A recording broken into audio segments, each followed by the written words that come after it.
দ্বিতীয় বর্ষের Barabani premier league cricket টুর্নামেন্টের উদ্বোধন। বারাবণীর দোমাহানি ময়দানে মঙ্গলবার মুকুল 11 বনাম অমিত 11-এর ফ্রেন্ডলি ম্যাচের মধ্য দিয়ে দ্বিতীয় বর্ষের বিপিএল মানে বারাবণী প্রিমিয়ার লিগ ক্রিকেট টুর্নামেন্টের উদ্বোধন হয়, যেখানে এদিন ময়দানে খেলোয়াড়দের সঙ্গে মাঠে নামেন টুর্নামেন্টের মূল উদ্যোক্তা মুকুল উপাধ্যায়। তাছাড়াও অমিত 11-এর হয়ে ময়দানে নামেন ভোলা সিং।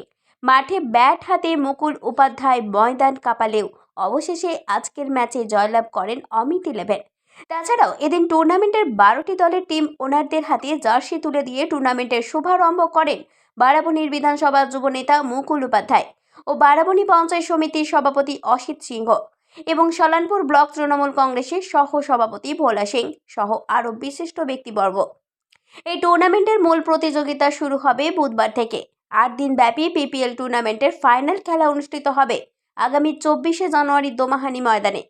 এদিন বারাবণী বিধানসভা যুবনেতা মুকুল উপাধ্যায় জানান, আজকেই টুর্নামেন্টের উদ্বোধন করা হয়।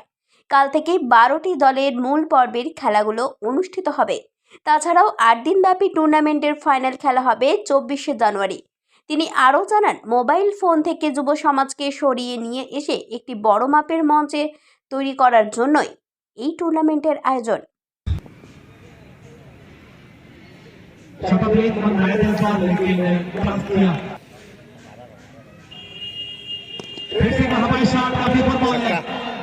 पीछे फील्डर लगेंगे, दर्शक और दर्शक फील्डर।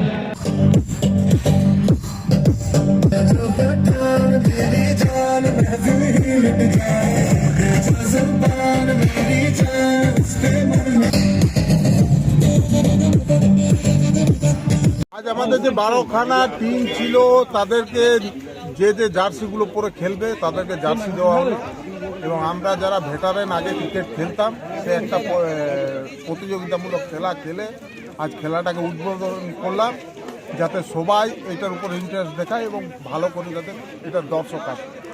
এই খেলা কতদিনের? খেলা এটা 8 দিন, 24 তারিখে ফাইনাল হবে। বারাবণী থেকে সঞ্জয় যাদবের রিপোর্ট, 99 নিউজ বাংলা।